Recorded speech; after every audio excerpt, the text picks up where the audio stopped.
In the dusty heart of Wyoming Territory, 1885, a story unfolded that would be whispered about for generations. Sarah Winters arrived with nothing but a worn carpetbag and letters promising a fresh start. What she found instead was a mysterious stranger sleeping in her borrowed barn, his weather-beaten face hiding secrets deeper than the nearby creek beds. He wasn't just any drifter. His saddlebag bore the prestigious Cooper family crest, marking him as the vanished millionaire rancher folks had been searching for these past months. Most women would have raised the alarm, but Sarah saw something in his eyes that spoke of the same loneliness she carried. Could one night of honest conversation by lantern light truly change the course of two lives forever? Before we jump back in, tell us where you're tuning in from. And if this story touches you, make sure you're subscribed, because tomorrow I've saved something extra special for you. The train whistle pierced the October air as Sarah Winters pressed her forehead against the dusty window, watching the endless Wyoming prairie roll past. Her fingers absently traced the edges of the bundle of letters in her lap. 12 pages of careful correspondence that had led her to this moment. The cream-colored paper had grown soft at the corners from countless readings, each word memorized like a prayer. Final stop, Whispering Pines. The conductor's voice carried through the passenger car, heavy with the weariness of a 3-day journey. Sarah gathered her carpetbag, the worn leather telling its own story of better days in Boston. At 32, she was perhaps older than most mail-order brides, but loss had taught her that time measured differently out here in the West. The platform brought the first shock of frontier reality. Wooden planks weathered gray beneath her. Feet, so different from Boston's polished stations. A handful of people milled about, their clothes bearing the practical dust of ranch life. Sarah straightened her back, smoothing her navy traveling dress with hands that trembled only slightly. The Frontier Placement Agency's letters had prepared her for many things, but standing alone on this platform, she realized no words could truly capture this moment.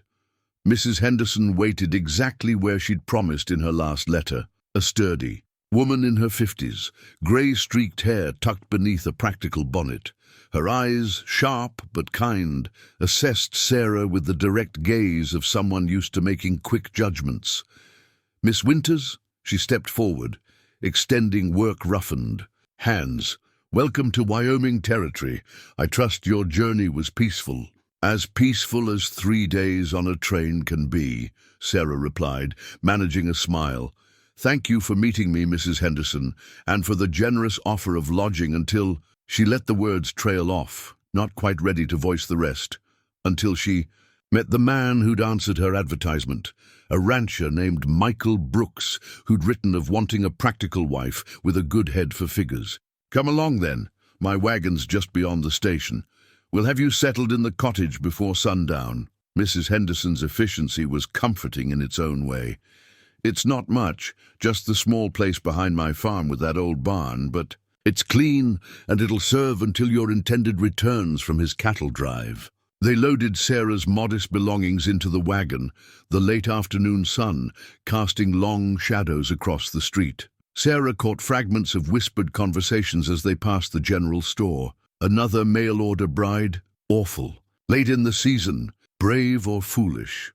But she'd learned long ago that other people's judgments were poor shelter in life's storms. The death of her parents, followed by her younger sister's passing from influenza, had taught her that security lay in one's own hands. Teaching at Boston's girls' school had provided a respectable living, but not the chance to build something of her own. When she'd seen the advertisement seeking educated women willing to start fresh in Wyoming Territory, it had felt like Providence opening a door. The road to Mrs. Henderson's farm wound past the edge of town, where buildings gave way, to open range dotted with late autumn sage. The air carried a crispness that spoke of winter's approach, along with something else. Possibility, perhaps, or maybe just the wild freedom that seemed to rise from the very soil of this untamed land. "Your Mr. Brooks should return within the fortnight," Mrs. Henderson offered as they crested a small rise. He's a decent man by all accounts. Keeps his word, pays his debts. The cottage is just ahead, there, past that stand of cottonwoods." Sarah nodded, though her attention had shifted to the small structure that would be her temporary home. Whitewashed. Walls glowed in the setting sun, a curl of smoke from the chimney promising warmth within. Behind it stood the barn Mrs. Henderson had mentioned, its weathered boards holding whatever secrets such places kept in this vast territory. As they drew closer, Sarah felt something settle in her chest, not quite peace, but its quiet cousin, resolve.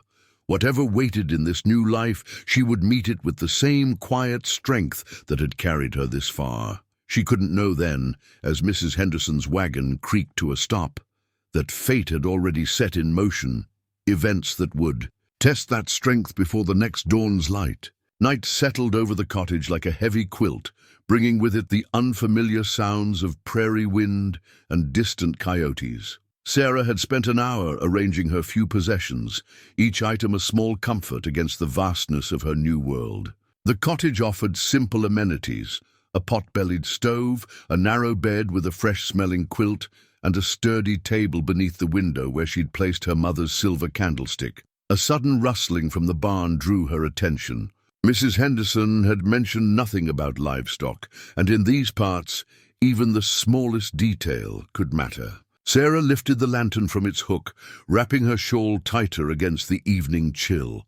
Common sense suggested she wait until morning, but 5 years of managing unruly students had taught her that problems rarely improved with neglect. The barn door's hinges protested softly as she eased it open, lantern light pushing back the shadows. The familiar scents of hay and old wood reminded her of childhood visits to her grandfather's farm in Vermont, but something else caught her attention, the distinct aroma of coffee, fresh brewed and recent. "Hello." Her voice carried steady, betraying none of the tension gathering between her shoulders. "I don't mean to intrude, but this is Mrs. Henderson's property." Movement in the corner, a shadow detaching itself from deeper shadows. Sarah raised the lantern higher, her free hand finding the solid presence of a supporting beam. The light revealed him in stages. First boots, well made but trail-worn, then dark trousers and a cotton shirt that had seen better days. Finally, his face came into view, weathered by sun and wind, framed by dark hair that curled slightly at the collar. But it was his eyes that held her attention, deep brown, and carrying a weariness that spoke of more than physical exhaustion. "My apologies." "Ma'am?" His voice matched his appearance, cultured beneath the trail dust. "I meant to be gone before anyone discovered me." He moved slowly, deliberately, like a man used to having his movements watched. A saddlebag lay near his makeshift bed in the hay, and Sarah's breath caught, as lamplight caught the emblem tooled into the leather, an intricate C surrounded by a crown of wheat sheaves, the Cooper family crest. Every soul in Wyoming Territory would recognize it, though few had seen it up close. The Coopers were railroad prosperity made manifest, their ranch holdings vast enough to make lesser men weep, and their youngest son, James, had vanished 6 months ago, leaving behind a fortune and a flood of speculation. "You're him, aren't you?" The words left her before she could consider their wisdom. James Cooper. His shoulders tensed, but he made no move toward her. If anything, he seemed to draw further into himself. "The name hasn't brought me much peace lately. I'd be grateful if you'd forget you saw it." Sarah should have been afraid. Should have run for the sheriff, or at least back to the cottage to bolt the door. Instead, she found herself studying him with the same careful attention she'd once given to difficult passages in her father's books. "You look like you could use a proper cup of coffee, Mr. Cooper, and perhaps something more substantial than trail bread." Surprise flickered across his features, followed by something that might have been amusement. "Most people who recognize me these days are more interested in the reward my family's offering. I'm not most people." Sarah surprised herself with the touch of steel in her voice. "I'm a mail-order bride who's currently without her intended Husband, living in a borrowed cottage and talking to a millionaire in a barn. I'd say we're both somewhat outside the ordinary. A genuine smile touched his lips then, brief but transformative. A mail-order bride, recently arrived from Boston. She adjusted her grip on the lantern. I have coffee on the stove and enough stew for two, assuming you can convince me you're not here to cause trouble. I've had enough of that for one lifetime. James. Cooper studied her for a long moment, his expression unreadable. Then he reached down and lifted his saddlebag with the careful movement of a man nursing hidden hurts. I've never been much good at causing trouble, ma'am. Just at disappointing expectations. Then we have something in common. Sarah turned toward the cottage, not looking back to see if he followed. And my name is Sarah Winters, not ma'am. If we're going to share a meal, we might as well use our proper names. The sound of his boots on the packed earth told her he'd chosen to follow. Later she would wonder at her own certainty, not in his harmlessness, but in the recognition of something. Familiar in his eyes, the same quiet desperation for a new beginning that had carried her across half a continent. The cottage's warmth wrapped around them like a tangible thing, broken only by the soft clink of spoons against bowls. Sarah had insisted James take the chair closest to the stove, noting how he favored his left side. The lantern between them cast shifting shadows on the whitewashed walls, turning the small room into something almost intimate. You're a good cook, James offered, breaking the comfortable silence. His trail-worn appearance contrasted sharply with his careful manners. Each movement measured, deliberate. My mother's recipe. Sarah poured more coffee into his cup, the rich aroma mingling with wood smoke. She believed every proper lady should know how to make at least one meal that could warm both body and soul. Sounds like a wise woman. She was. Sarah settled back in her chair, watching him over the rim of her cup. She taught at the girls' school where I later worked. Said education wasn't just about books. It was about preparing young women for whatever life might bring. James's eyes met hers, something shifting in their depths. And did it prepare you for this? For finding a runaway millionaire in my borrowed barn? The corner of her mouth lifted. I don't recall that particular lesson, though she did teach me to trust my instincts about people. And what do your instincts tell you about me, Miss Winters? Sarah considered him carefully. The lamplight softened the weather-hardened edges of his face, revealing hints of the man he might have been before whatever storm had driven him from his family's empire. They tell me you're running from something bigger than the law. No one walks away from what you had without a compelling reason. He set his empty bowl aside, his hands coming to rest on the table. Strong hands, marked by recent work rather than the softness of wealth. Sometimes what you're running from and what you're running to are the same thing. Freedom, she hazarded, remembering her own journey west. Truth. The word fell between them like a stone in still water.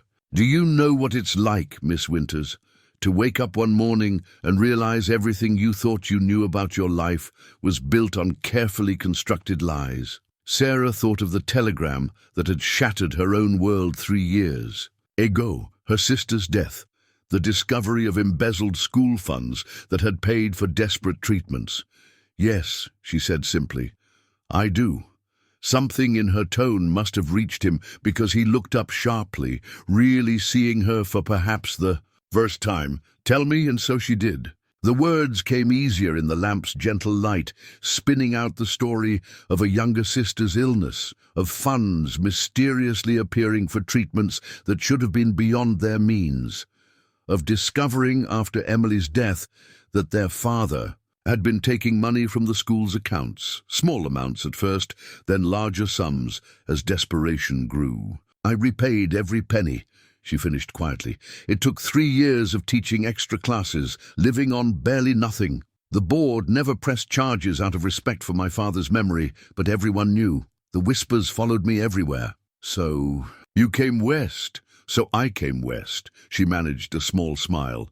Your turn, Mr. Cooper. James was silent for a long moment, his fingers tracing patterns on the wooden table. "I found ledgers," he finally said, "hidden in my father's study.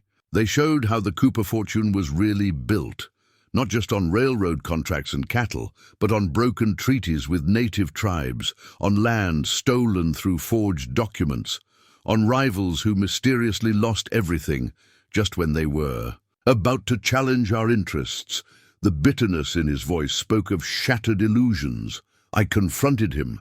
He said it was all for the family, that empire building required difficult choices, called it the price of progress. James's laugh held no humor.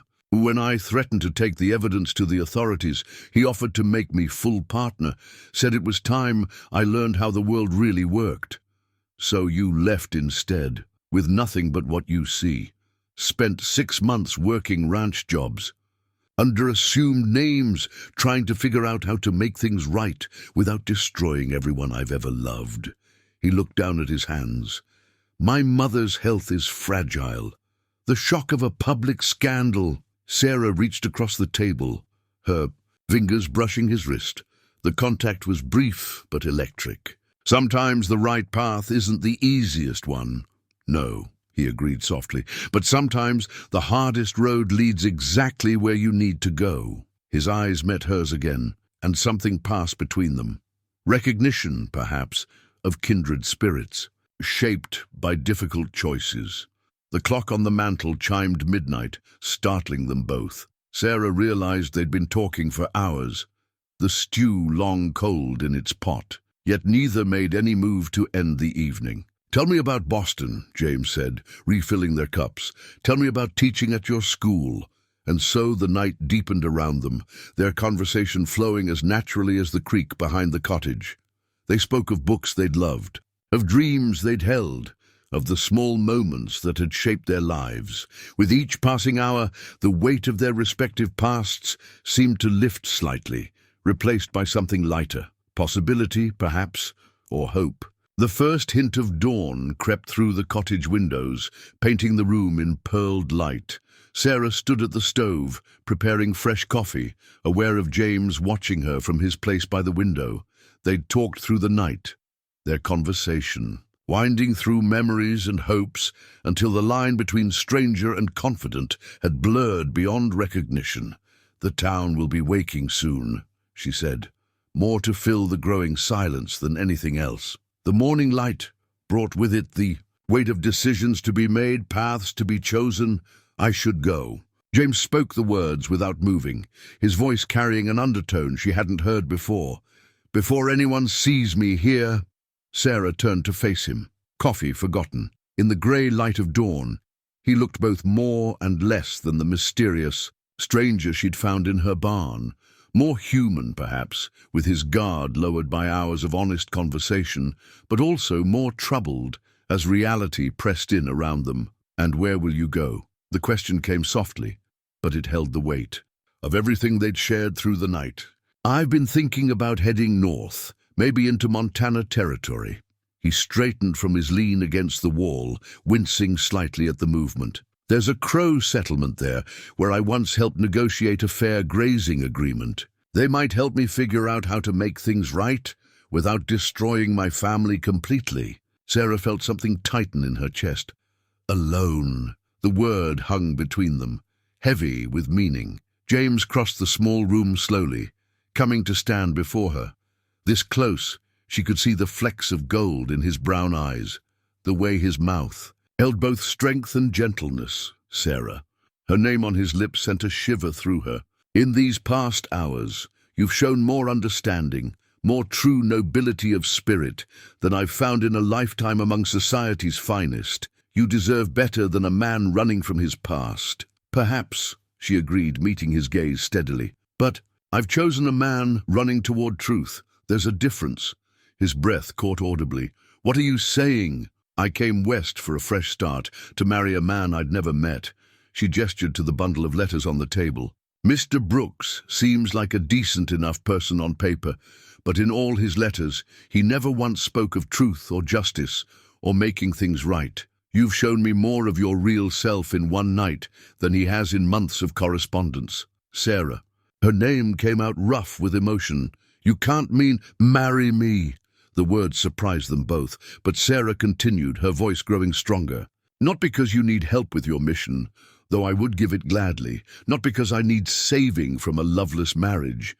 Marry me because in one night of honest conversation, we've found something most people spend lifetimes searching for." James reached out slowly, his calloused fingers brushing her cheek.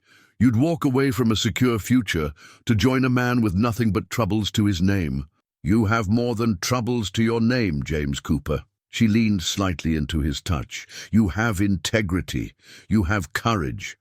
And unless I'm very much mistaken, you have something else that neither of us expected to find in a borrowed barn in Wyoming Territory." Understanding dawned in his eyes, followed by something that looked very much like hope.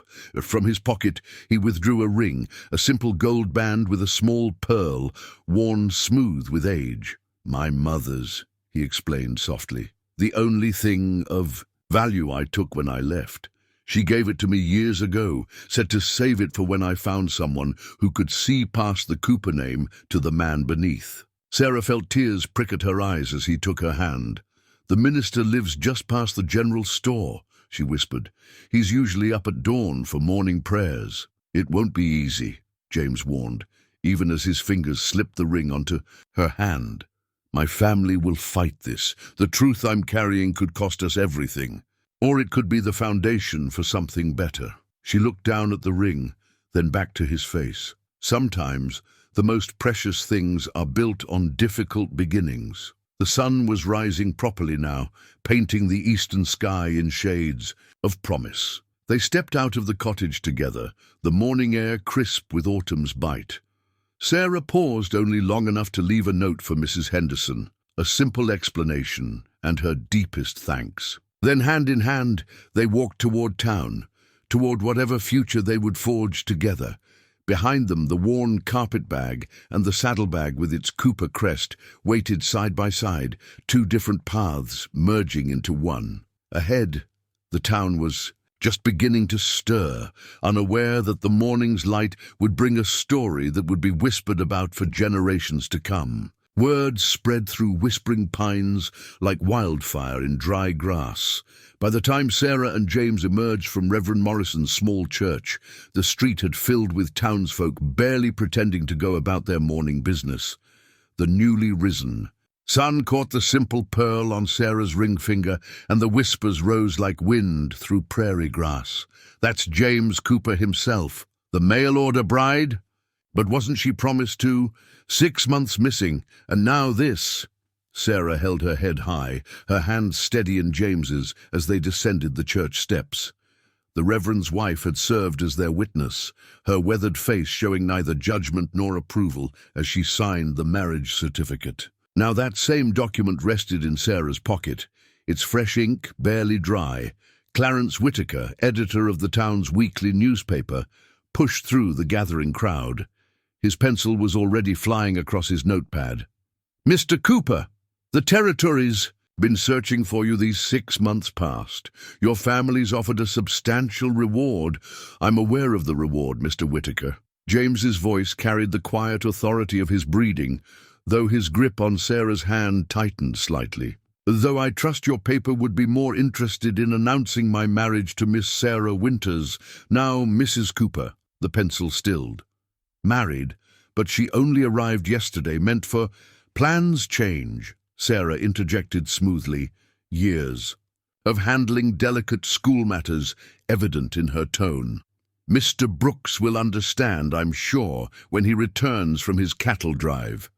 Martha Jensen, owner of the general store, stepped forward. Her sharp eyes missed nothing, not the way James stood protectively close to Sarah, nor the fine quality of his trail-worn clothes.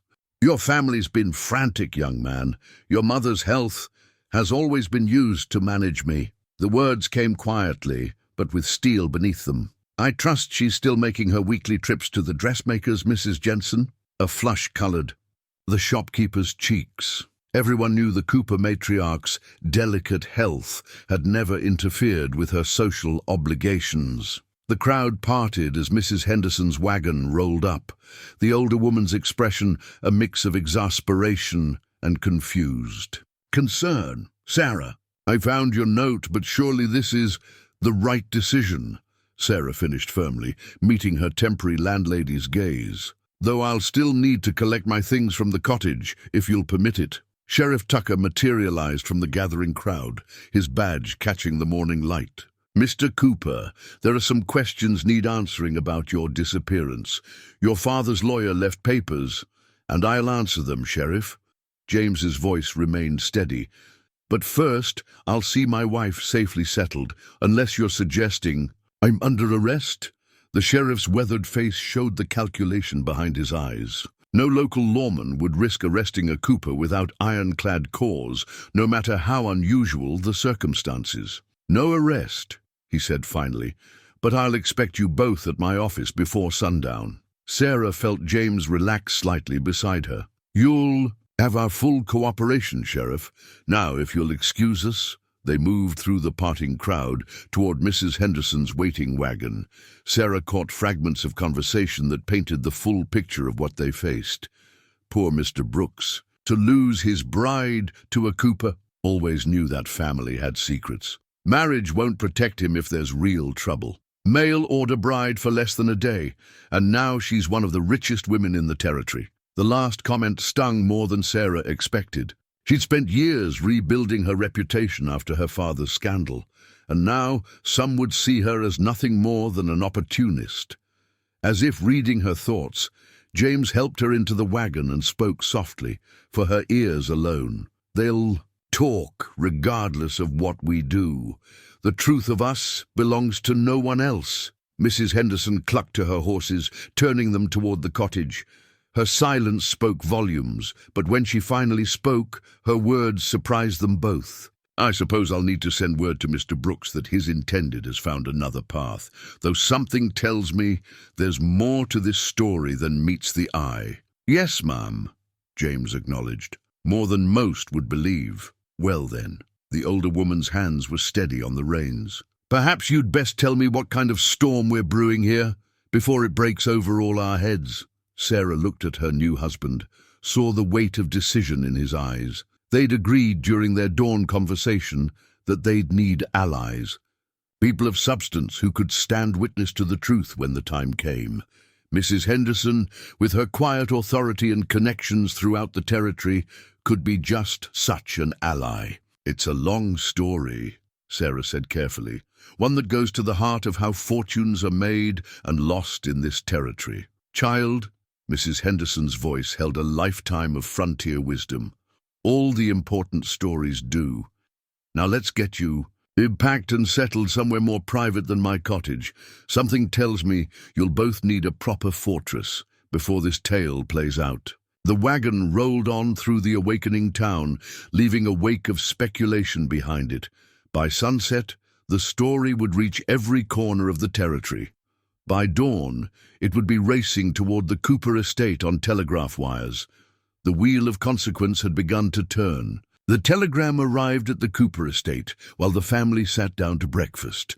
Sarah could almost picture the scene, having heard enough from James during their night of revelations to imagine the massive oak dining table, the sterling silver service, the starched perfection of the morning ritual.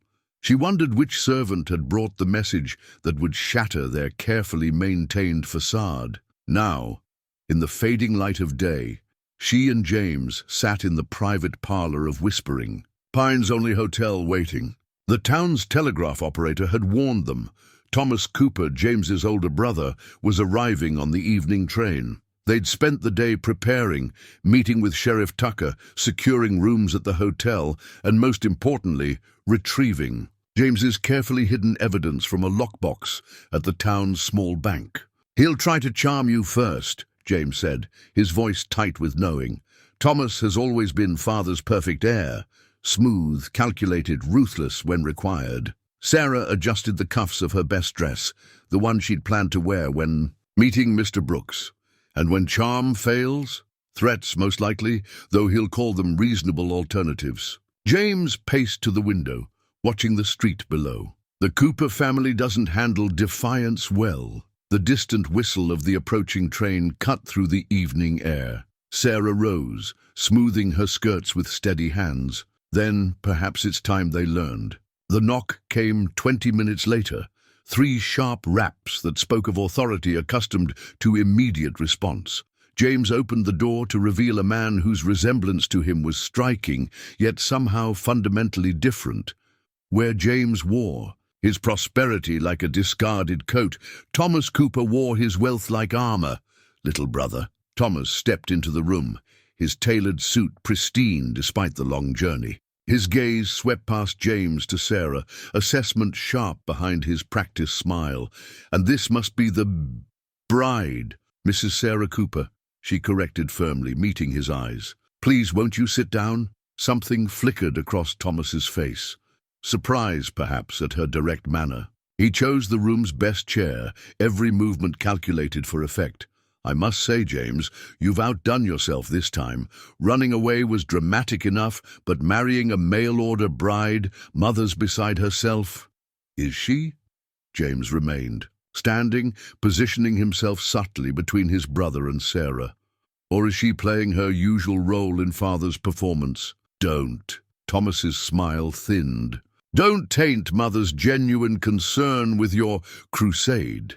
He turned to Sarah, his tone shifting to velvet. My dear, you must understand, you've been drawn into a rather delicate family matter, one that could have unfortunate consequences. For everyone involved. Sarah felt an odd calm settle over her, the same steadiness that had served her during school board inquiries into her father's actions. How fascinating. I was about to say the same to you. Thomas blinked, his practiced sophistication slipping for just a moment. I beg your pardon. Your brother has shared everything with me, Mr. Cooper. The ledgers, the land deals, the broken treaties. A wife can't testify against her husband in court. Did you know that? But she can certainly verify the existence of evidence, should anything unfortunate happen. The silence that followed was absolute. Thomas's face underwent a remarkable transformation, charm falling away to reveal something harder. I see James has found himself a clever ally, but cleverness won't protect you from what's coming. Do you really want to be part of destroying one of the territory's most prominent families? Think of the consequences, not just for us, but for every business, every worker who depends on Cooper interests. We're not trying to destroy anything, James interjected. The truth doesn't destroy, Thomas. It cleanses. Truth? Thomas laughed, but there was no humor in it. The truth is that empire building has never been a clean business. Father understood that. I understand that. Why can't you? Because some prices are too high. Sarah's voice was quiet but firm. Your brother is trying to find a way to make things right without causing unnecessary harm. I suggest you consider helping him rather than threatening us. Thomas rose, brushing invisible dust from his sleeve. I came here prepared to be generous, to offer you both a way to save face, a substantial settlement for the new bride, a position abroad for my wayward brother, all very civilized, and all very impossible, James said. Go home, Thomas. Tell Father that this time buying silence isn't an option. You're forcing my hand, then? Thomas moved to the door, his face hardening. So be it. But remember, I tried to be reasonable. He paused, his hand on the doorknob. You have until noon tomorrow to reconsider. After that, things will become difficult. The door closed behind him with a quiet click that somehow held more menace than a slam. Sarah released a breath she hadn't realized she was holding. Charming family you have. James's laugh held a touch of genuine amusement, and that was one of our more civil conversations. He crossed to her, taking her hands in his. Sarah, there's still time. You could. She silenced him with a finger to his lips.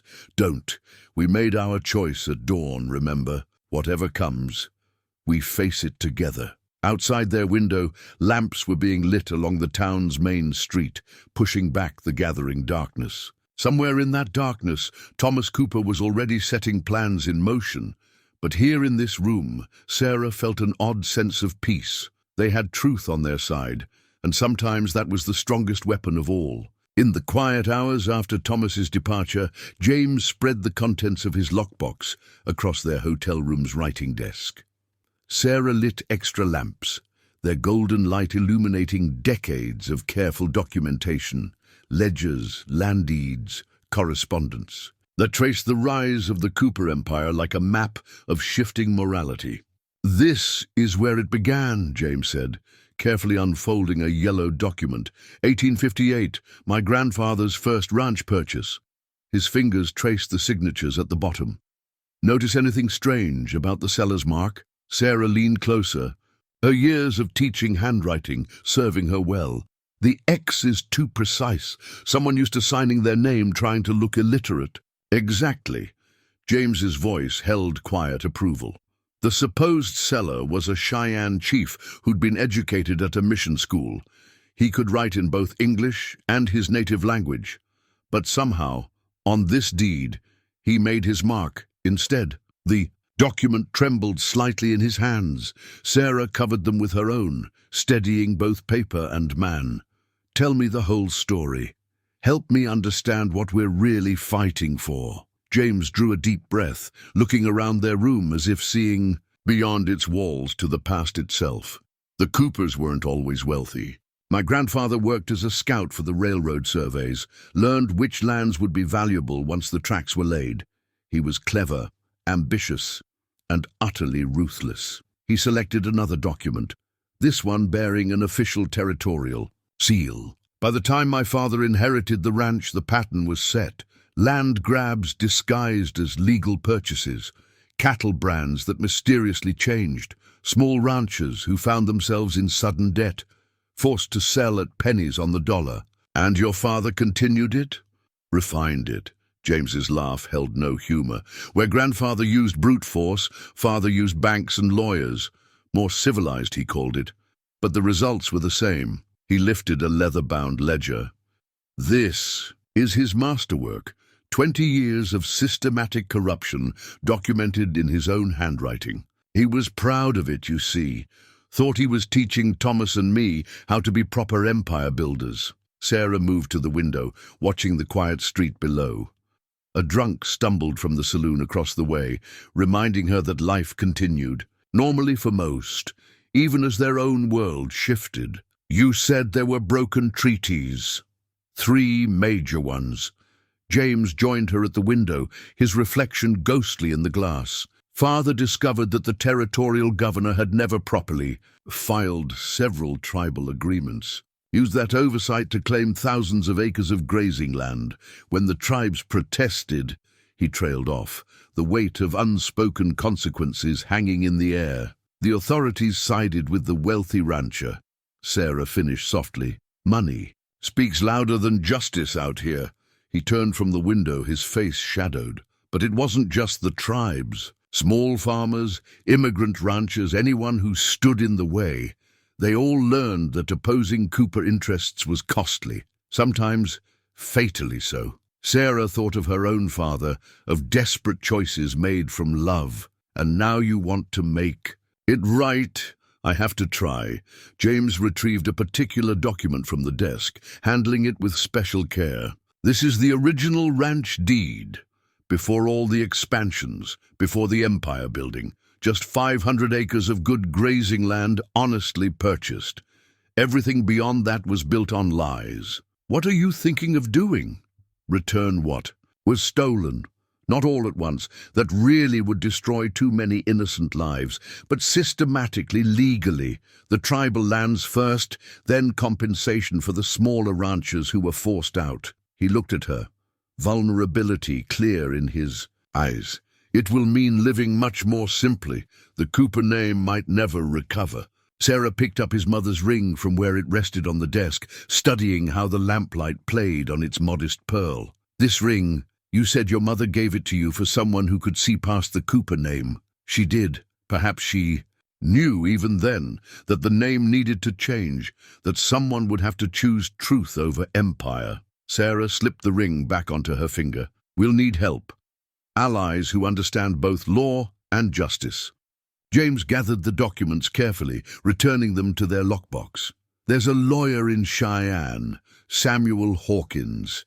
He's helped some of the tribes with their land claims. If anyone would know how to do this legally, then we'll go to Cheyenne." Sarah's voice held quiet certainty. "But not tonight. Tonight we need rest. Tomorrow will bring its own battles." As if in answer, a dog barked in the distance, the sound echoing off the false-fronted buildings of the town. James secured the lockbox, then drew Sarah into his arms. They stood together in the lamplight, two people choosing to believe that truth could overcome generations of carefully curated power. "You're remarkable," James murmured into her hair. "Most women would have run screaming from this mess." Sarah smiled against his chest. "Most women haven't spent years teaching young ladies that character matters more than circumstances. I should practice what I preached, shouldn't I?" His chuckle rumbled beneath her ear. "I think you already are, Mrs. Cooper. You already are."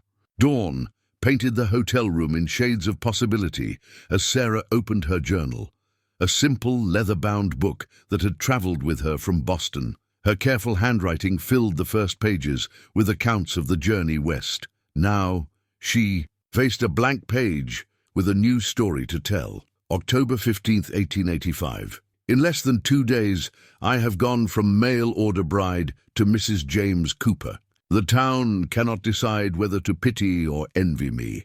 Perhaps they should save their energy for matters more deserving of attention." A knock at the door interrupted her writing. Mrs. Henderson stood in the hallway, her practical dress and no-nonsense expression a relief after yesterday's parade of curious onlookers.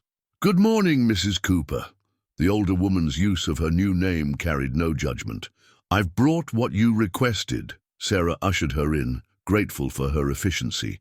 They'd asked Mrs. Henderson to retrieve Sarah's carpetbag from the cottage and to make discreet inquiries about hiring a housekeeper. They would need help managing whatever came next. "Martha Wilson has agreed to assist you," Mrs. Henderson said, setting down the carpetbag.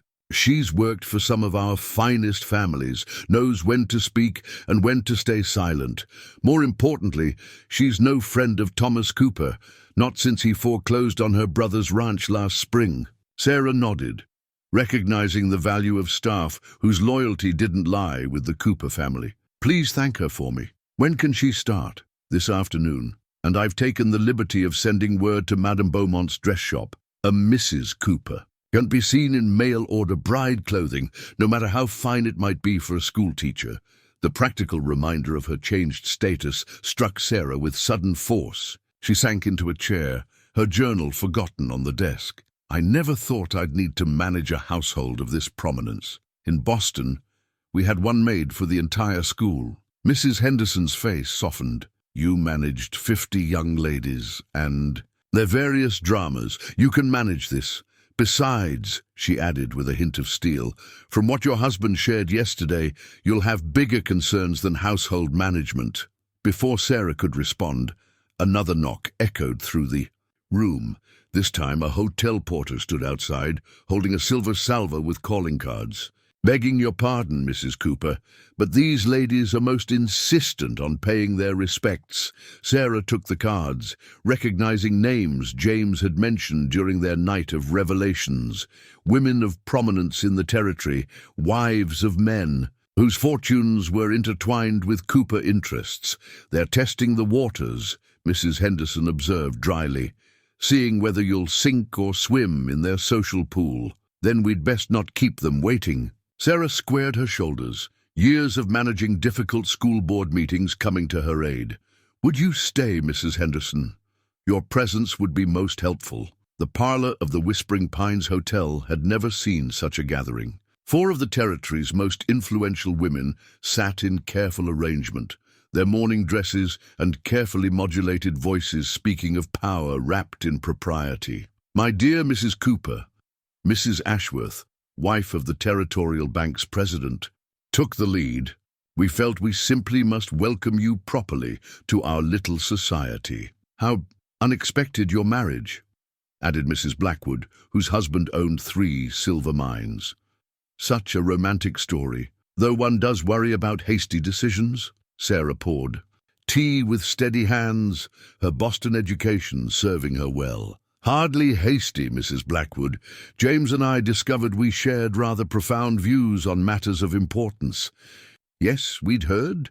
Mrs. Ashworth's smile didn't reach her eyes. Such concerning rumors about dear James's perspectives on certain business practices. Progress requires difficult decisions, Mrs. Blackwood added. Men like Thomas Cooper understand this. Perhaps, with a wife's gentle influence, James might be persuaded to take a more practical view.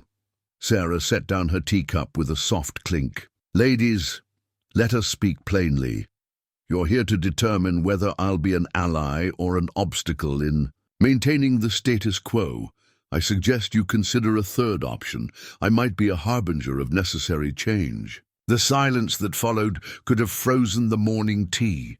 Mrs. Henderson's quiet chuckle broke it. Well said, Mrs. Cooper. Sometimes fresh perspectives are exactly what a territory needs to grow properly. Change can be so disruptive, Mrs. Ashworth observed with careful emphasis. So can the truth, Sarah replied evenly, especially when it's been ignored too long. The social call ended shortly after, leaving Sarah and Mrs. Henderson alone in the parlor. The older woman shook her head in quiet admiration. You handled that well, but they'll be running straight to their husbands with warnings about you. Good. Sarah gathered the tea things with practical efficiency. Let them worry. It might make them more receptive when James presents his proposals for making things right. You're not what anyone expected, Mrs. Cooper. Sarah thought of the journal waiting upstairs, of the story still unfolding on its pages. No, she agreed softly. I'm exactly what James needed. Someone who understands that real strength lies in facing truth, not hiding from it. The morning sun streamed through the parlor windows, catching the pearl on her ring. Somewhere upstairs, James was meeting with his lawyer, planning their next moves. Sarah touched the ring gently, feeling the smooth warmth of its surface. She hadn't come west seeking this particular battle, but now that she'd found it, she would face it with all the courage and grace she possessed. The letter arrived with the afternoon mail, unremarkable among the stack of correspondence Martha Wilson brought up on the silver salver. No return address marked its cream-colored envelope, but the paper was expensive, the kind used in the finest. Offices in Cheyenne. Sarah waited until Martha had left before breaking the seal. The message inside was brief, written in a hand clearly disguised. A Cooper bride should understand that certain arrangements are best left undisturbed. Your husband's crusade for truth threatens more than just his family.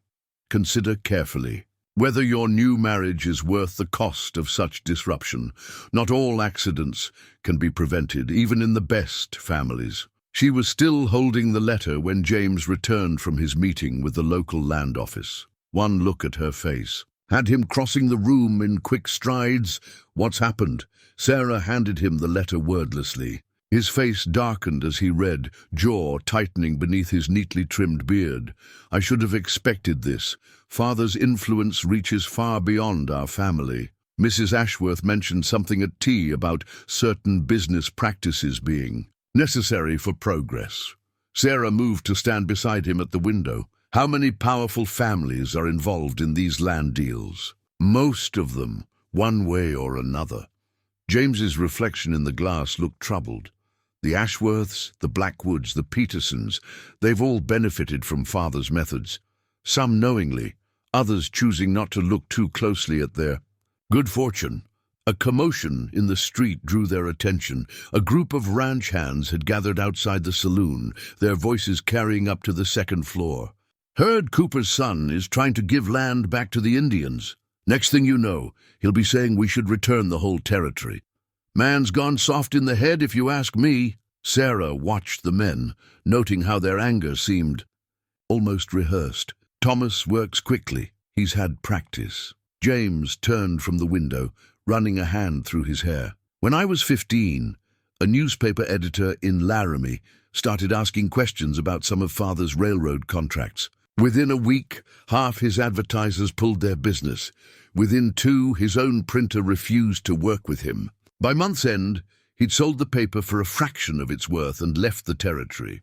And now, they'll try the same with us? Sarah retrieved her journal from the desk, adding the threatening letter between its pages. Evidence, she'd learned, from her father's troubles was best preserved in multiple forms.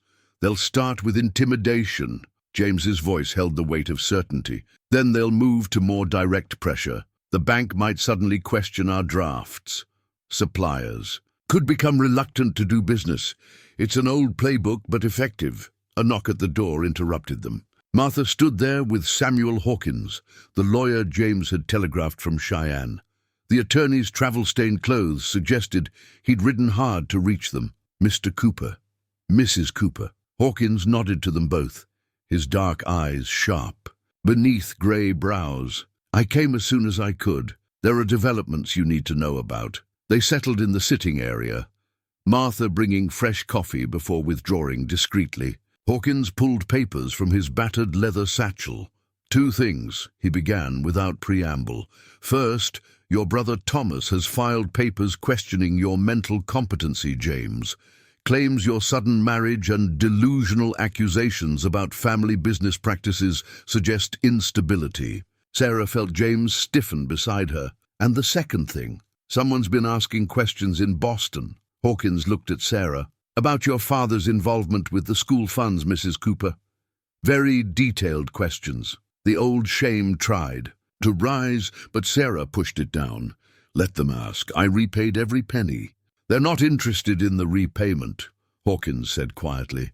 They're interested in establishing a pattern of moral flexibility in your family, suggesting that perhaps you and James found each other because you both have complicated relationships. With financial truth, the craftiness of it hit Sarah like a physical blow. They're trying to discredit any evidence we might present. Standard practice. Hawkins spread more papers on the table. They'll paint James as unstable and you as opportunistic. Your marriage becomes either the desperate act of a disturbed mind or a calculated grab for wealth and position. Can they make the competency claim stick? Sarah asked, practical even as her mind raced. Not if we move quickly. Hawkins tapped the papers before him. I've drafted counter-filings, and I have 3 doctors ready to testify to James's sound mind. But we need to act before they can get a friendly judge to issue any restrictive orders. James stood, moving restlessly to the window again. They'll try to separate us. If they can invalidate the marriage, they can't. Sarah's voice held steel. The marriage is legal, witnessed and consummated. Even if they declare you incompetent going forward, what's done is done. Hawkins nodded approvingly. She's right. Focus on the evidence you've gathered. Is it secure? Multiple copies. James turned back to them. In different locations. I learned something from watching Father operate all these years. Good. Hawkins began gathering his papers. Because by this time tomorrow, I expect they'll have moved beyond letters and legal maneuvers. Be careful who you trust. Even the walls of this hotel might have ears. After he left, Sarah and James stood in troubled silence. Finally, she moved to her husband, taking his hands in hers. We knew it wouldn't be easy. This isn't your fight, Sarah. You could still... Stop. She pressed his hands firmly. I chose this. I choose you. We face whatever comes together. Outside, the sun was setting behind the mountains, painting the sky in shades of fire. Sarah thought it appropriate. They were walking into their own kind of flame, but like all fires, it would either destroy or purify. She intended to ensure it would be the latter. The business ledger lay open on the hotel room desk, its pages illuminated by lamplight. Sarah traced her finger down columns of numbers that told a story far darker than simple profit and loss. James stood behind her, his presence solid and reassuring as she decoded the careful entries. There, she said, tapping a particular line. It's just like Father's books when he was hiding the school funds. These numbers don't quite align with the totals, but they're disguised well enough to pass casual inspection. James leaned closer, his breath warm against her ear. You can see it? 5 years of reviewing school accounts teaches you to spot. Creative bookkeeping. Sarah pulled a sheet of paper closer, making quick calculations. These discrepancies, they're regular, monthly, as if someone was being paid off. James straightened, running a hand through his hair. But who? A knock at their door interrupted her response. Martha Wilson entered, her usually composed face tight with concern. "Mr. Thomas Cooper is downstairs, sir, with Judge Harrison." James and Sarah exchanged quick glances. The judge's presence at this hour could mean only one thing. Thomas was making his move. "Show them up," James said, while Sarah quickly gathered the ledger and papers, securing them in the hidden compartment they'd created behind a loose panel of wainscoting. By the time Thomas's precise footsteps sounded in the hallway, the desk held only innocent correspondence. Thomas entered like he owned the hotel, Judge Harrison following with judicial gravity. Both men carried leather portfolios that spoke of legal documents within. "Brother," Thomas's smile didn't reach his eyes. "Mrs. Cooper, I trust we're not interrupting anything important?" "Nothing that can't wait," Sarah replied smoothly, noting how the judge's gaze swept the room, lingering on the desk. "What brings you here at this hour?" "Concern, my dear sister-in-law." Thomas settled uninvited into the room's best chair. "Family concern, and a desire to resolve this situation before it becomes unnecessarily public." Judge Harrison cleared his throat. "Given the sensitive nature of recent allegations, and considering the petition regarding Mr. James Cooper's current state of mind, we've come to offer a reasonable compromise." "How generous," James said quietly. "And what form does this compromise take?" Thomas opened his portfolio, extracting several documents. "A simple arrangement. You'll enter a private sanitarium in Denver. Very discreet, excellent reputation. Sarah will be well provided for during your recovery. Once you've gained a more balanced perspective on certain family matters, we can discuss your return to suitable responsibilities. And if we refuse?" Sarah's voice held winter's chill. "Then, sadly," Judge Harrison interjected, "we'll have no choice but to proceed with a formal competency hearing. Given the evidence of Mr. Cooper's increasingly erratic behavior." "Evidence you've manufactured," James cut in, "like the evidence in those ledgers you're so desperate to keep hidden." Something shifted in Thomas's expression, a flicker of unease quickly masked. "The ledgers you allegedly stole from Father's study? If they exist, they're Cooper family property. Their theft only proves your unstable state." "Interesting choice of words, Thomas. If they exist." Sarah moved to stand beside her husband. "You seem uncertain about documents you just claimed James stole." The judge shifted uncomfortably, but Thomas leaned forward, his mask of concern slipping slightly. "Where are they, James?" "The actual ledgers, not whatever copies you might have made. Father wants them returned." "Father wants them buried, you mean?" James's voice held new certainty. "But it's not just his secrets they contain, are they? That's why you're really here tonight." A tense silence filled the room. Sarah studied Thomas's face, seeing something beneath his controlled expression that hadn't been visible before. "Fear." "The monthly payments," she said softly, "they're to you, aren't they? Your own private insurance against being disinherited." Thomas moved so quickly that Sarah barely had time to step back. But James was faster, placing himself between them. "Careful, brother. You wouldn't want to demonstrate any instability yourself." "You have no idea what you're dealing with," Thomas hissed. "This goes beyond family, beyond Father's land deals. There are people who've built empires on the foundations we'd laid. They won't let you destroy everything with your misguided morality." "People like Judge Harrison?" James asked mildly. "Is that why he's here tonight? To protect his own interests?" The judge stood abruptly. "I won't listen to unfounded accusations. Thomas, this was clearly a mistake. We should pursue the legal channels as planned." "Yes, let's discuss legal channels." Sarah retrieved an envelope from her desk drawer. This arrived. "Today from our lawyer in Cheyenne. Fascinating reading about certain judicial land grants. Your name appears quite prominently. Your Honor." The judge's face went pale. Thomas surged to his feet, all pretense of fraternal concern abandoned. "You're playing a dangerous game, both." Of you. There are things in motion that can't be stopped. For God's sake, James, be reasonable. Take the sanitarium offer. Let Sarah keep her reputation and a comfortable life. The alternative, he let the threat hang unfinished. Get out. James's voice was deadly quiet. Get out and take your threats with you. But remember, if anything happens to Sarah or me, those ledgers and all the evidence they contain will find their way to every newspaper in the territory. After they left, Sarah sank into a chair, her hands trembling slightly. He's terrified, she said. Thomas, I mean. Whatever he's involved in, it's worse than we thought. James knelt beside her, taking her hands in his. We need to move faster. Get the evidence to Hawkins before they can stop us. They'll be watching the hotel, the telegraph office, every road out of town. Then we'll have to be smarter than they are. James smiled grimly. Fortunately, I learned a few things during those 6 months of hiding, and you, my love, have proven remarkably adept at outmaneuvering them. Sarah squeezed his hands, drawing strength from his touch. Tomorrow, then, we'll need help, people we can trust absolutely. Mrs. Henderson, James nodded, and Martha. They both have reasons to want the truth exposed. Outside their window, a lone horseman rode past, one of Thomas's men, no doubt, watching for any sign of movement.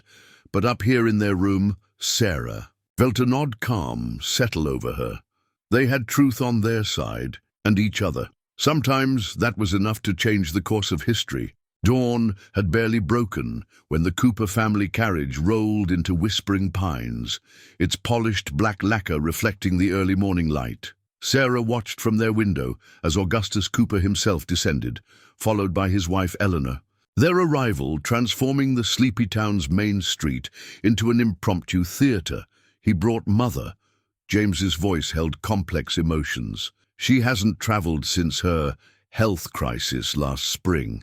Sarah touched the framed family portrait. On their desk, a formal photograph showing younger versions of James and Thomas flanking their seated parents. The glass had cracked during their hasty packing the night before, the break running between James and the rest of his family like a prophecy fulfilled. Are you ready? She asked softly. James straightened his tie, a muscle working in his jaw. They'll try to speak to us separately, Father's favorite tactic, divide and conquer.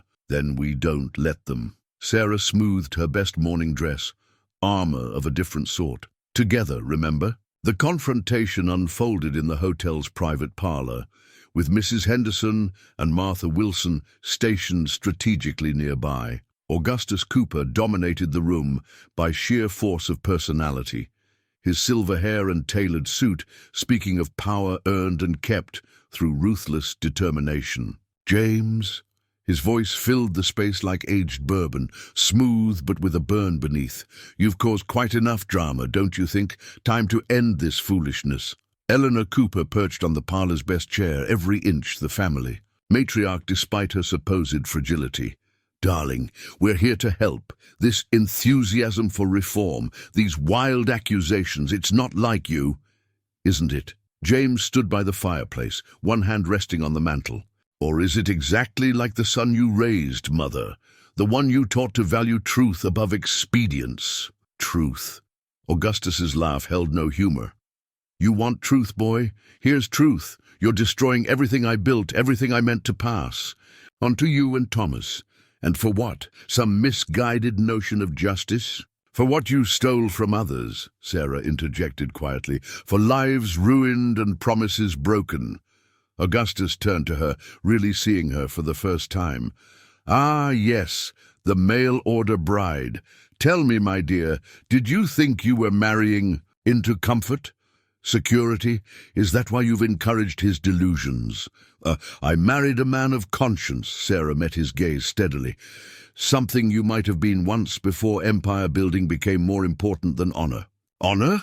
Eleanor's voice sharpened. What do you know of honor, girl? Running from scandal in Boston, trying to reinvent yourself out here in the wilderness. Mother. James's tone held warning. You're speaking to my wife, a wife of 3. Days. Eleanor surged to her feet, her fragility forgotten.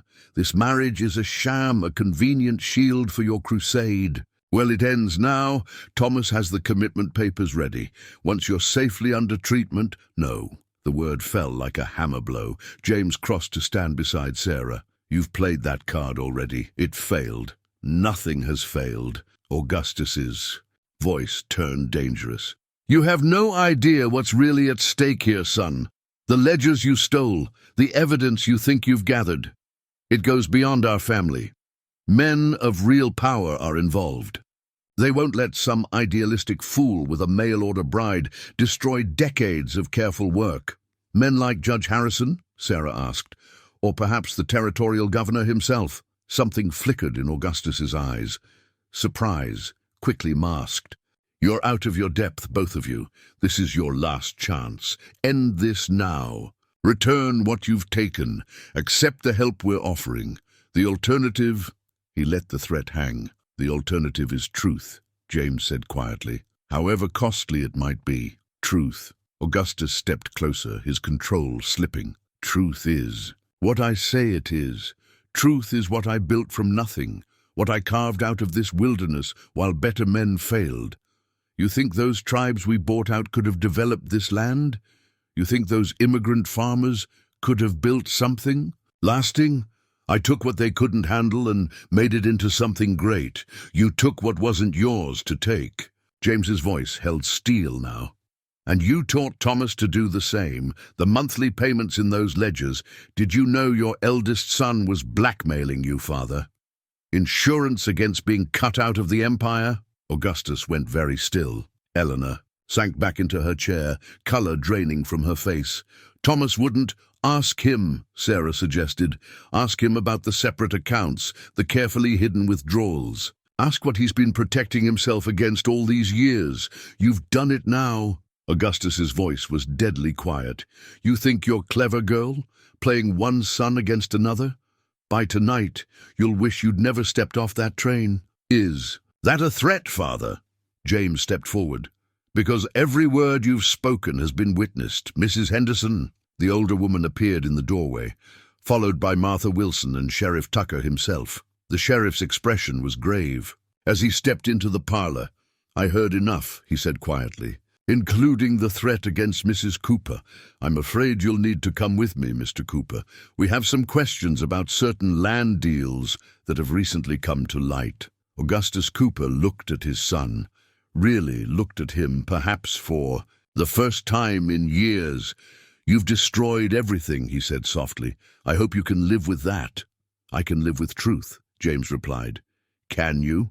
They watched as the sheriff led Augustus away, Eleanor following in tight-lipped silence. The family portrait on the desk caught the morning sun, its cracked glass throwing fractured light across the room like broken dreams. The weather-worn map spread across their hotel room desk showed the major routes between Whispering Pines and Cheyenne.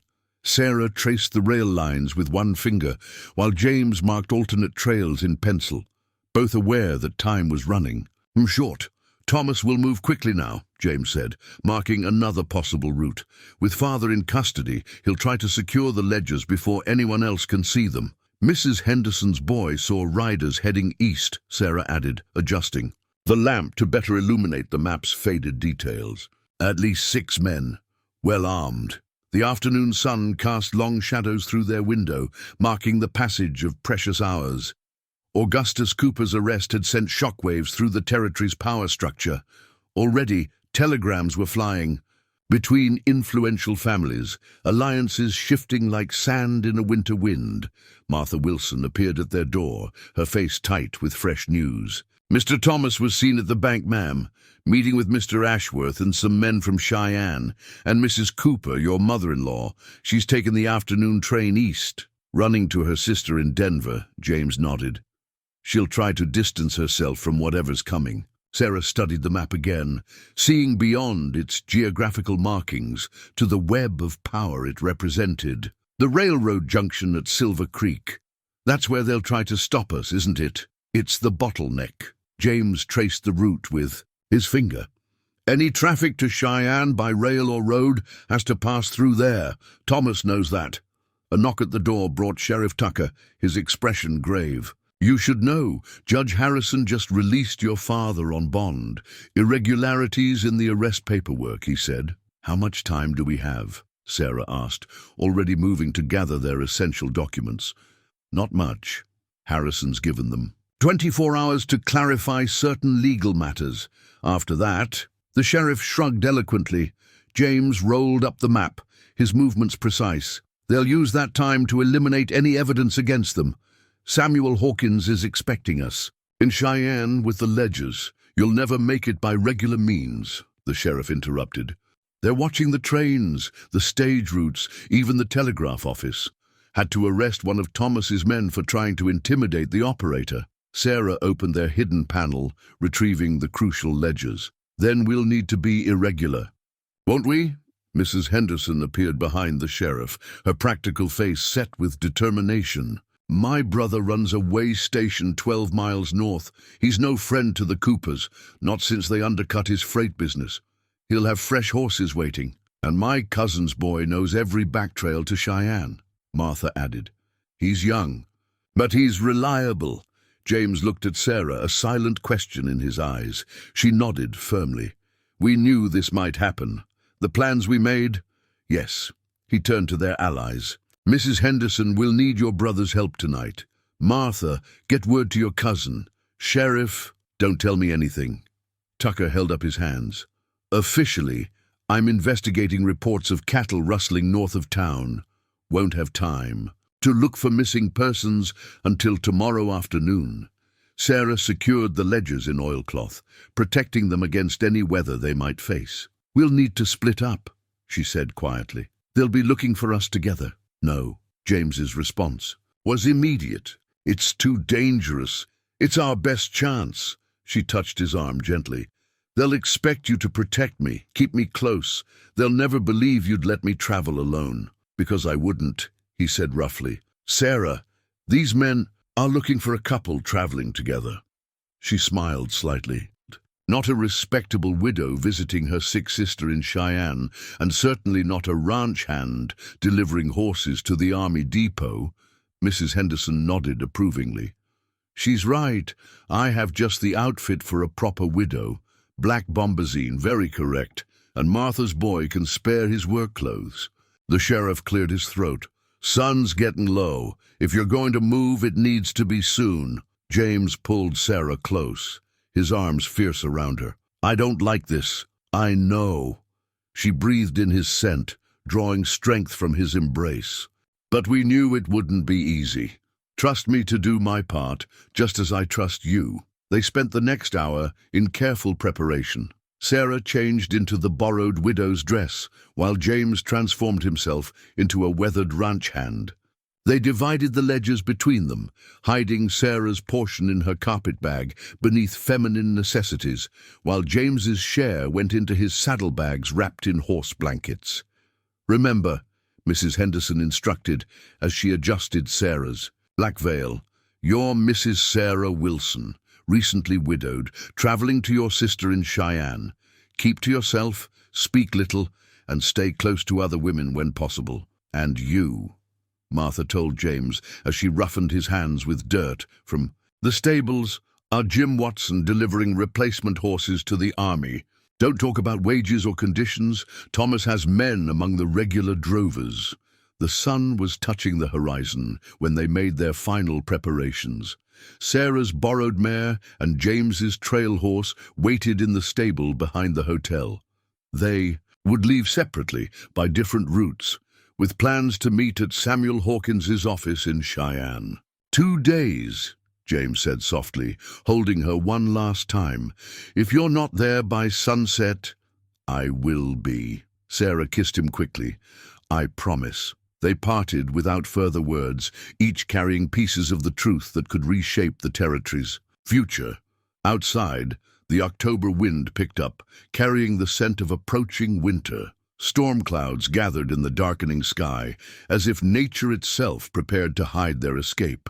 The pocket watch that had belonged to James's father marked each precious minute as Sarah's stagecoach approached Silver Creek Junction. She'd been traveling for a day and a half, maintaining her widow's disguise through 2 driver changes and countless stops. The watch, which James had pressed into her hands before they parted, ticked steadily against her heart, carrying its own burden of history. Thunder rolled across the prairie as the stage rattled over increasingly rough terrain. Her fellow passengers, two elderly missionaries and a young mother with her infant, paid little attention to the quiet widow in black. Sarah kept her veil lowered, thinking of James somewhere out there on the back trails, carrying his half of the evidence that could change everything. The stage rolled to a stop at Silver Creek Station just as the first heavy drops of rain began to fall. Sarah gathered her carpetbag close, the ledgers hidden within, suddenly feeling heavier.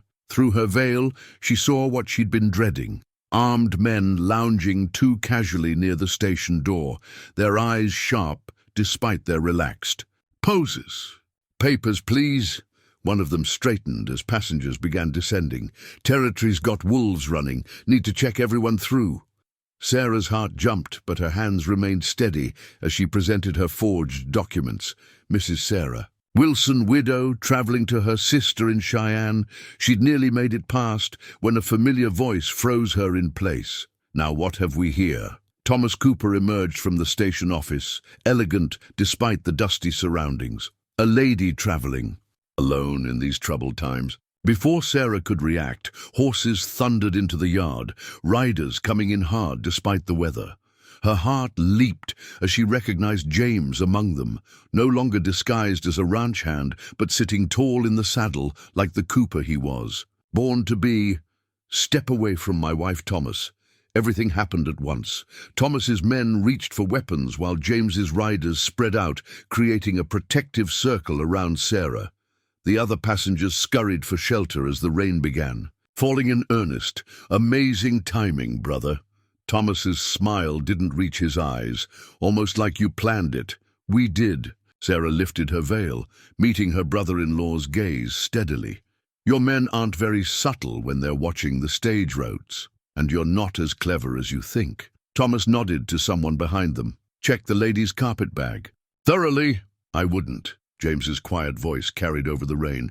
"Those ledgers you're looking for, they're already in Cheyenne. What we're carrying is just insurance, copies ready to go to every newspaper in the territory if anything happens to us." Thunder cracked overhead, matching the tension in the air. Sarah saw uncertainty flicker in Thomas's eyes, the same fear she'd noticed in their hotel room confrontation. "You're bluffing," but Thomas didn't sound sure. "The originals never left that hotel room. Our men searched it thoroughly after you ran. Did you really think James wouldn't learn from watching your father operate all these years?" Sarah kept her voice steady despite her racing heart. "The ledgers were gone before you even knew we had them. Right now Samuel Hawkins is presenting them to a grand jury." "You're lying." Thomas's control cracked slightly. "No grand jury was called by Judge Harrison." "Of course not." James urged his horse forward, "But Judge Martinez in Cheyenne doesn't. Answer to Cooper money, and he's very interested in land fraud." One of Thomas's men shifted nervously. "Mr. Cooper, if they've really got a grand jury—" "Shut up." Thomas's composure shattered. "Nobody leaves until we find those ledgers. Search everything, everyone." "That's not happening." James's riders tensed, hands near weapons. "Think, Thomas, really think. How does this end? With a shootout at a stage station? More bodies to explain away? More evidence of how far the Cooper empire will go to keep its secrets?" Sarah saw the moment Thomas realized he'd lost. The rain plastered his expensive coat to his shoulders, making him look suddenly smaller, less certain. "You want the truth exposed so badly." His voice shook with rage or fear or both. "Fine. But you're not just destroying Father's legacy. Every major family in the territory is tied to those land deals. They'll come for you both. Everything you have, everything you are. It'll all be ashes when they're done. Maybe." Sarah moved to stand beside James's horse, feeling the strength of their connection even in this moment of danger. "But we'll face it together, with clean consciences." "Conscience?" Thomas laughed bitterly. "Try feeding a conscience to your children when no honest business will touch the Cooper name. The Cooper name needs this cleansing." James swung down, From his saddle, standing beside Sarah. "Deep down, you know that, brother.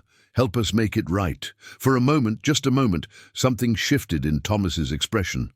Sarah held her breath, seeing the shadow of the younger brother James had once admired. Then it vanished, replaced by cold fury. "Make it right?" Thomas spat the words. "There's only one thing left to make right." His hand moved for his gun, but James was faster. Years of ranch work had honed reflexes that silk suits and boardrooms had dulled in Thomas. The brothers grappled in the mud as their men shouted and the storm raged overhead. Sarah saw Thomas reach for something in his coat, a flash of metal that wasn't a gun. Without thinking, she swung her carpetbag, heavy with ledgers and evidence. It caught Thomas full in the face, sending him sprawling. The knife he'd drawn skittered away in the mud as James pinned his brother down. "It's over, Thomas. Let it be over." Sheriff Tucker's voice cut through the storm. "Everyone hold." He and his deputies emerged from the driving rain, weapons ready. "Though I've got to say, Mrs. Cooper, that was quite a swing with that carpetbag." Later, they would learn that Mrs. Henderson's network of allies had been watching their backs all along, making sure help arrived at the crucial moment. But right then, as Thomas was led away in handcuffs, Sarah could only lean against James, both of them soaked to the skin, but standing firm. "Still think marrying me was the right decision?" she asked softly. James pulled out his father's watch, somehow still ticking despite the rain. "Best decision I ever made, though I have to admit I never expected to see my wife fell a man with a carpetbag full of evidence." "Life," Sarah said with a small smile, "is full of surprises." Samuel Hawkins' office in Cheyenne hummed with activity as clerks processed depositions and organized evidence. The new ranch brand James had designed, a simple C bracketed by wheat sheaves, but with a scale of justice worked into the center, lay on the lawyer's desk, a symbol of the changes to come. "The grand jury's indictments are just the beginning," Hawkins said, shuffling through papers with practiced efficiency. "Judge Martinez has already appointed a special commission to review all territorial land grants from the past 20 years. Your father's arrest has opened floodgates we couldn't have imagined." Sarah sat close to James on the office's leather settee, their shoulders touching. Though they'd dried off and changed clothes after the confrontation at Silver Creek, she could still feel the storm's electricity in her bones. "How many families are implicated?" she asked, thinking of Mrs. Ashworth's Tea Party warnings. 12 major landholders so far." Hawkins adjusted his spectacles. "But here's the interesting part. Some of them are coming forward voluntarily. Seems your stand against the Cooper Empire inspired others to examine their consciences, or protect themselves from worse consequences," James observed dryly. "Either way, it serves the cause of justice." The lawyer picked up a particular document. "The Blackwoods, for instance, have offered to return 3,000 acres to the Northern Cheyenne. The Petersons are establishing a fund to compensate small ranchers they helped squeeze out. And Thomas?" Sarah felt James tense slightly beside her, singing like a meadowlark. Hawkins's expression held grim satisfaction. "Turns out he kept his own detailed records. Insurance against exactly this kind of situation. Between his evidence and your father's ledgers, we can unravel decades of fraud." A knock at the door brought Martha Wilson, who'd traveled ahead to Cheyenne to help prepare the lawyer's office. "Begging your pardon, but Mrs. Cooper, your mother-in-law's here." James straightened. "Mother? I thought she'd gone to Denver." "Apparently she had a change of heart." Sarah squeezed his hand. "Would you like to see her alone?" "No." His voice was firm. "Whatever comes next, we face it together." Eleanor Cooper entered like a queen in exile, her usual polish somewhat dimmed, but her bearing still regal. She carried a small Morocco leather case that Sarah recognized from James's descriptions, his grandmother's jewelry box. "Mother," James stood, uncertainty clear in his voice, "we didn't expect—" "No, I suppose you didn't." Eleanor's voice held something new, not quite humility, but perhaps wisdom. "I've spent the past 2 days thinking about legacies, about what we truly pass on to our children. She set the jewelry box on Hawkins's desk. I found myself remembering the woman who gave me that ring you gave your bride, James. Your grandmother was a frontier teacher before she married into the Cooper family. Did you know that? No. James glanced at Sarah. You never spoke of her. Because it didn't fit the image we were creating. Eleanor's smile held a touch of bitterness. She taught me that real nobility comes from character, not circumstances. Somewhere along the way, I forgot that lesson, or chose to forget it. Sarah watched her mother-in-law carefully. And now, Eleanor opened the jewelry box, revealing documents nestled among the family gems. Now I'm remembering it. These papers show which parts of the Cooper holdings were legitimately acquired. I won't see my son and his wife destroyed for trying to right wrongs that should never have happened. Hawkins reached for the documents with barely concealed excitement, but Eleanor held up one elegant hand. A moment, please. She turned to Sarah. I dealt with you badly, my dear. I saw only what I expected to see, an opportunist trying to rise above her station. I was wrong. We all see what we're prepared to see, Sarah replied quietly. The question is whether we're willing to look deeper when truth demands it. Well said. Eleanor smiled slightly. You'll do very well as the new Mrs. Cooper. Better, I suspect, than I did. She released the documents to Hawkins. Those show the original boundaries of Cooper land. What my husband's father purchased honestly. Everything beyond that. She straightened her shoulders.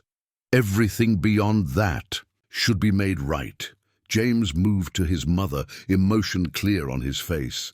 The family name will survive. Eleanor's voice held steel, perhaps not with the same wealth or power, but with something better, honor restored. She touched his cheek gently. Your grandmother would be proud of you, son, and so am I. Sarah felt tears prick her eyes as James embraced his mother. Outside the office windows, Cheyenne was coming to life in the early morning sun. The storm had passed, leaving the air clean and full of possibility. The new ranch brand caught her eye again. Its promise of justice worked into the heart of the Cooper legacy. They would build something different on the foundation of truth, something that would last not because of power or wealth, but because of the strength of its principles. There will still be challenges, Hawkins warned, looking up from Eleanor's documents. Other families may not take this change as gracefully as your mother has. Let them come, Sarah said quietly, moving to stand beside her husband and mother-in-law. Truth has its own power once you commit to it fully. Eleanor nodded approvingly. And the Cooper family has a new kind of strength now, one that can't be shaken by loss of mere property. Outside, church bells began ringing, calling the faithful to morning prayers. Their sound carried clearly through the dawn air, marking the beginning of a new day, a new chapter, a new way of living in the truth they'd fought so hard to defend. Spring came early to Wyoming Territory that year. Sarah stood in the doorway of their newly built ranch house, watching James work in the kitchen garden she'd started. Her packet of heirloom seeds, a gift from Mrs. Henderson, had arrived just as the soil had thawed enough for planting. The house itself was modest by Cooper standards, built on the original 500 acres that had been legitimately purchased by James's grandfather. But its solid construction and thoughtful design spoke of permanence, of a foundation built to last. The tomato seedlings are coming up strong, James called, his hands deep in the rich earth. He looked different now, more at peace than the haunted man she'd found in her borrowed barn 6 months ago. Though I still say it's ambitious to try growing them this far north. My grandmother grew prized tomatoes in Vermont, Sarah replied, descending the porch steps. It's all about understanding the soil and respecting the seasons. Much had changed since that dramatic confrontation at Silver Creek. The territorial courts had been busy processing cases stemming from the Cooper ledgers, with Samuel Hawkins working tirelessly to ensure justice was served without causing unnecessary harm to innocent parties.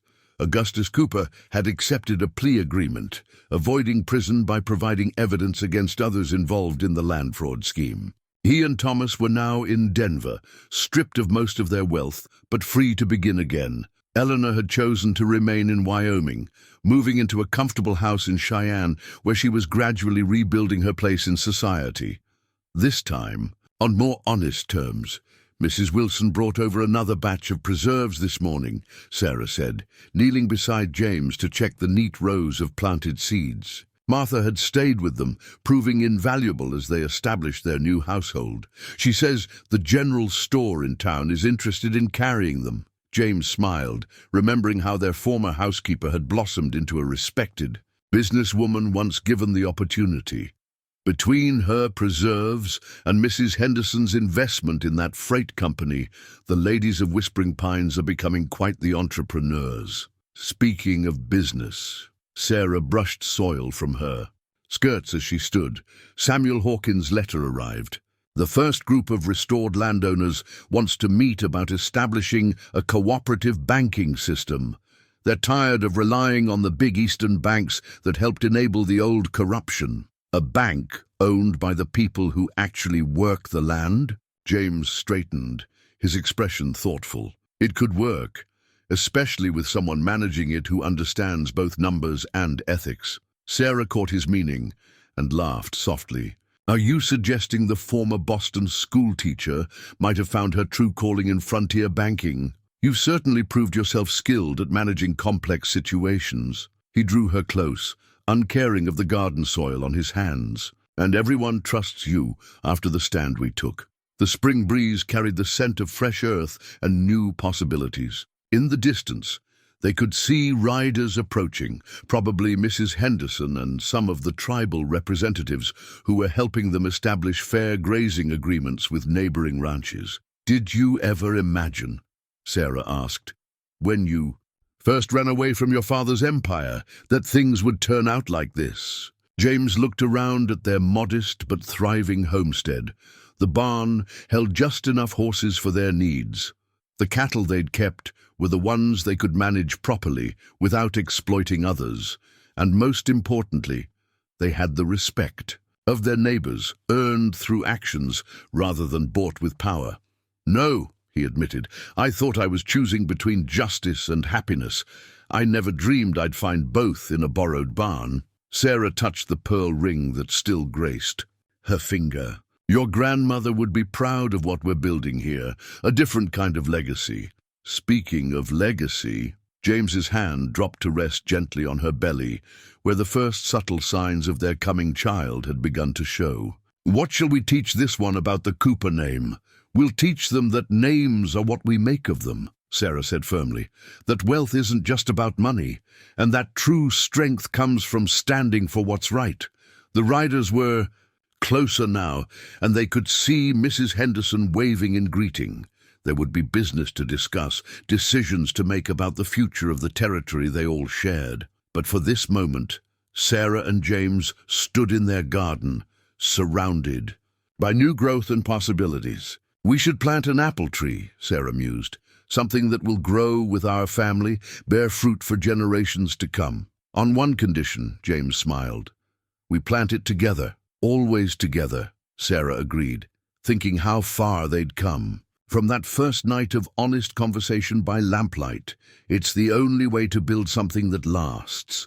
Around them, the Wyoming spring continued its ancient cycle of renewal. Old wounds were healing, new growth was taking root, and the future stretched out before them like the endless prairie sky, full of challenge, but also full of hope. On a crisp October morning, exactly 1 year after Sarah had first arrived in Whispering Pines, she sat in the newly established Territorial Cooperative Bank, recording the day's transactions in a leather-bound ledger. Unlike the shadowy books that had exposed the Cooper Empire's corruption, these pages told a story of community renewal and honest growth. She paused in her careful notation to watch a group of Northern Cheyenne leaders leaving the bank after finalizing arrangements for their cattle trading cooperative. Their partnership with local ranchers, built on mutual respect and fair dealing, had become a model for other territories struggling with land use disputes. The family Bible lay open on her desk, its pages now containing not just the Cooper family history, but also records of the changes they'd helped bring about. Sarah had begun noting not just births, deaths, and marriages, but also the small victories that marked their community's transformation. October 1886, first loans issued by Territorial Cooperative Bank to former tenant farmers establishing their own homesteads. November 1886, Martha Wilson's Preserves ships first orders to Denver merchants. December 1886, Mrs. Henderson's Freight Company opens routes to 3 new territories. January 1887, joint grazing agreement signed between restored landowners and tribal councils. A gentle kick from the child within her brought a smile to Sarah's face. At 8 months along, her son or daughter seemed as eager to participate in their community's growth as his or her parents. The bank's door chimed as James entered, bringing with him the scent of autumn air and honest work. He'd spent the morning helping one of their neighboring homesteaders repair a wind-damaged barn, the kind of mutual aid that had once been common on the frontier before empire building pushed aside cooperation. "Successful morning?" Sarah asked, noting how content he looked in his simple rancher's clothes. "Very. Young Billy Matthews is learning fast. He'll make a fine foreman for his family's restored ranch." James came to perch on the edge of her desk, a habit that would have scandalized the old Cooper banking offices. "And how are our latest accounts?" Growing steadily. Sarah showed him the neat columns of figures. The Wool Producers Collective is ready to expand, and Martha's preserve business needs a larger storage cellar to meet demand. Who would have thought, James mused, that breaking up the old power structure would lead to so much new growth? The afternoon sun slanted through windows that had been washed just that morning by Mrs. Peterson, not out of servitude, but as part of the community labor exchange they'd established. Outside, whispering pines hummed with purpose. The general store now stocked goods from local producers alongside Eastern imports. The saloon had become a gathering place for serious business discussions as much as social drinking. "Samuel Hawkins sent word from Cheyenne," Sarah mentioned, closing her ledger. "The last of the major land fraud cases has been settled. He says the territorial governor is using our banking model as an example for other regions facing similar challenges." "And father, Thomas?" James asked quietly. "Doing well in Denver, according to your mother's latest letter." "Thomas has found work with a newspaper, of all things. Apparently exposing corruption has given him a taste for investigative reporting." James laughed softly. "Life does take unexpected turns. Speaking of mother, she's doing remarkable work with that school board position you recommended her for. She understands now what my father knew, that education shapes more than just minds." Sarah gathered her things, ready to head home for the day. "Have you seen today's paper? Mr. Whitaker finally proposed to Mrs. Henderson." "About time." James helped her with her coat. "Though I suppose we're hardly ones to talk about conventional courtships." They left the bank together, nodding to friends and neighbors as they walked. The town had changed in subtle but significant ways over the past year. Where once there had been clear divisions between the powerful and the working folks, now there was a sense of shared purpose, of community being built on stronger foundations than mere wealth. At the edge of town, they passed the old Cooper mansion, now converted into a territorial meeting hall and library. Sarah had donated most of her father's books to start the collection, finding healing in turning past shame into future opportunity. "Do you ever miss it?" she asked James, seeing him glance at his childhood home. "The power, the privilege?" "No." His answer came without hesitation. "What we're building now, what everyone is building together, it's worth more than all the empires my father ever dreamed of." They continued their walk home, passing the small farms and workshops that now dotted the outskirts of town.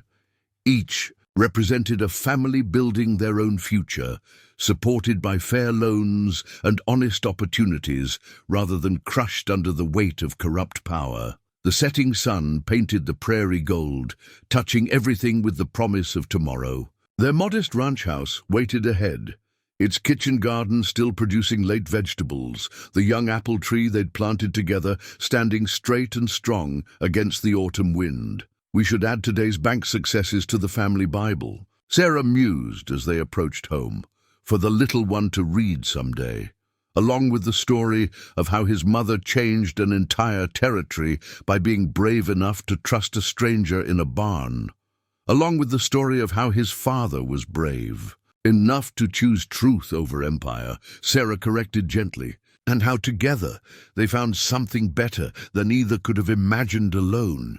The evening star appeared above their home, bright and steady in the darkening sky. Like the community they'd helped rebuild, it pointed the way toward a future where justice and prosperity could grow together, guided by the simple power of truth and trust. The framed wedding photograph on their mantelpiece had gathered a fine layer of dust, much like the memories of that hasty ceremony 5 years ago. Sarah carefully wiped the glass as autumn sunshine streamed through the windows of their ranch house.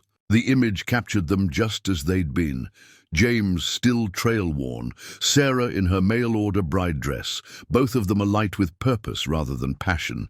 Yet looking at it now, she could see the foundation of something greater than romance. In their determined expressions, "Mama, tell the barn story again." 4-year-old Emma tugged at her skirts, while baby Thomas dozed in his cradle nearby. Their daughter had inherited James's dark curls and Sarah's steady gaze, along with both parents' unwavering sense of justice. "Again?"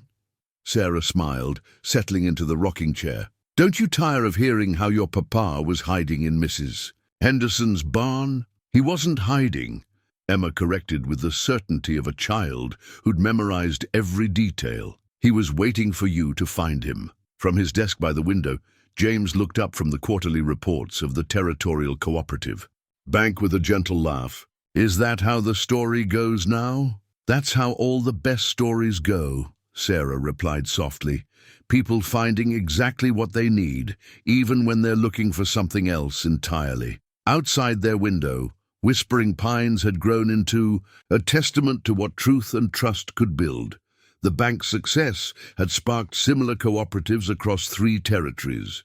Martha Wilson's preserves were now shipped as far as San Francisco, while Mrs. Henderson's freight company had become a model of fair business practices. The old Cooper Mansion, now the Territorial Library and Meeting Hall, stood as a reminder that power could be transformed into service.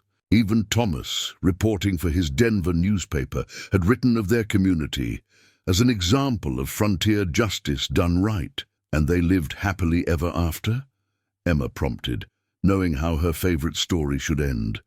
Sarah gathered her daughter, close, breathing in the scent of sunshine and fresh-baked bread that clung to her pinafore. "No, sweet girl.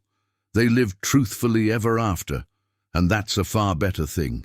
The autumn wind carried the sound of approaching hoofbeats, probably Mrs. Henderson arriving for the afternoon's bank meeting. But for this moment, Sarah held her daughter and watched her son sleep, while her husband's quiet presence filled their home with the kind of wealth that no ledger could ever record. Some stories, she reflected, were too precious for any book to contain.